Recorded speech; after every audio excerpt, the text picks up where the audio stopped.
It says on page 3, it is equally important to precisely interpret the mandate given by the people. He goes on to say in that paragraph, we have a clear understanding of the expectations with which the people gave us such a powerful mandate to the government. We will leave no room for such expectations to be dashed for any reason. Mr. Deputy Chairman of Committees, whilst His Excellency the President is correct in interpreting that mandate for his party, it will not be correct for him to say that that mandate extends to the north and east. In the northeast, the mandate that was given unanimously, and I say unanimously with you seated on the chair as well, was for Tamil rights to be recognized.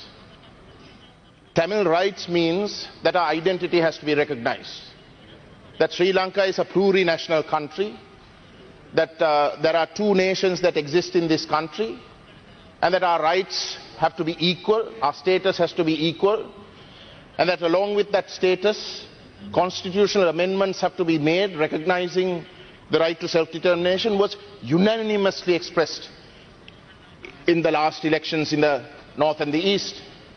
Your good self, after winning, when you thanked the people, you made it a point to say in your speeches that you are not opposed to Tamil rights. On the contrary, you are consistent with Tamil rights, but we can't wait till Tamil rights are achieved for development to take place, and that was your role, to intervene for development. Honorable Douglas Devananda, leader of the EPDP, in his campaign, his posters spoke of Tamilar Thesam Tale Nimira, for the Tamil nation to rise. That was his slogan. So the fact that we are a nation was unanimous in the northeast. That mandate cannot be violated. That is a mandate that has been consistently given by the Tamil people right through the 72-year history of this country. Mr. Deputy Chairman of Committees, there is another issue that I wish to raise. His Excellency spoke of sovereignty, and that under no circumstances will he allow the sovereignty of the country to be compromised. That is correct. For a president to make that statement, that might be correct. But what he must also realize is that when it comes to international relations, sovereignty comes with certain baggage. One of the most cornerstone principles on which sovereignty will be compromised is if within the country the state does not protect its own citizens, or even worse, if within the country the state attacks its own citizens. Sovereignty can never be a defense. This country has gone through a war. The whole world says that heinous crimes have been committed, and the state is the #1 accused party.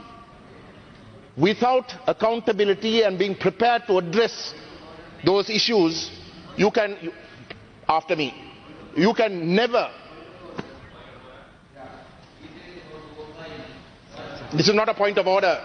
Please sit. You can speak when your turn comes. Sarath Veerasekara. Times experts have said that there's no war crimes have been committed. So he's lying in this chamber. He's lying in this chamber. This is not a point of order. Take the time out of his. So therefore, under no circumstances can any president or any country for that matter try to hide behind the concept of sovereignty to prevent accountability for heinous crimes.